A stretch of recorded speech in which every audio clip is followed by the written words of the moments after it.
Good day mga loves! Another beautiful cake for today's video. Ang flavor ng ating cake for today's video is chocolate moist at ang ating filling ay chocolate ganache. Ang size dito is 7 by 4 pero sumobra na ang kanyang height at malapit na siyang umabot ng 7 by 6. Ayan, kung nakikita nyo masyado siyang mataas. Ang umorder pala ng cake na ito is from Carugdog Leso. Dati na din siyang umu-order sa amin. So as you can see, naglagay na ako ng pangalawang coating at ang coating niyan is chocolate mousse. Tapos ayan ang kanyang final frosting, which is dark blue. Pero iba kasi ang kanyang kulay sa light, siguro ng cellphone.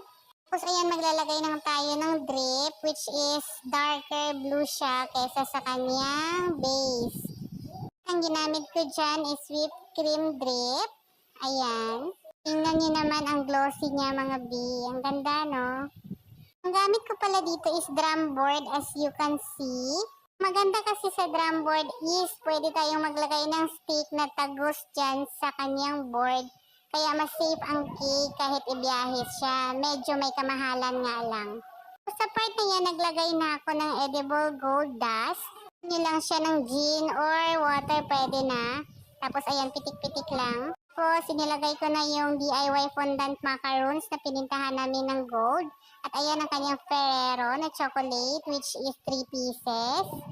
Tapos nagpiping lang ako dyan sa taas gamit ang tip na D-Chef 825. Ayan. Mas malaki siya sa 1M.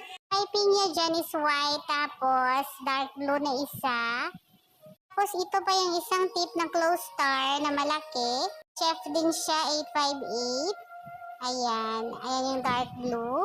Tapos i-fill in ko lang yung mga space dyan sa taas. Cake na pala ito is para sa 60th birthday. Ayan, bulol yarn. Ayan, malapit na siyang matapos pero maganda na agad siya. Tapos naglagay lang din ako ng edible leaf.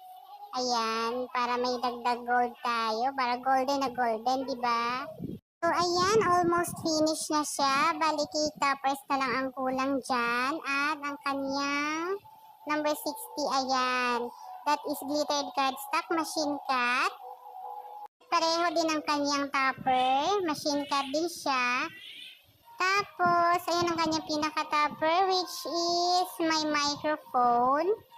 So, ang celebrant natin is maybe mahilig kumanta, magaling kumanta, ayan. Out po sa ating celebrant, happy 60th birthday po. Sa umorder naman ng cake na ito from Carugdog Leso, thank you so much Ma'am May Ann Inawasan. Thank you so much po and God bless. Gandang-ganda ko sa cake na to, kayo din ba? Parang ang elegant niya kasing tingnan, yung mga bidi ba? So, eto na ang ating finished product. Nagustuhan nyo ba? That's all for today guys. Thank you for watching. See you next vlog. Bye!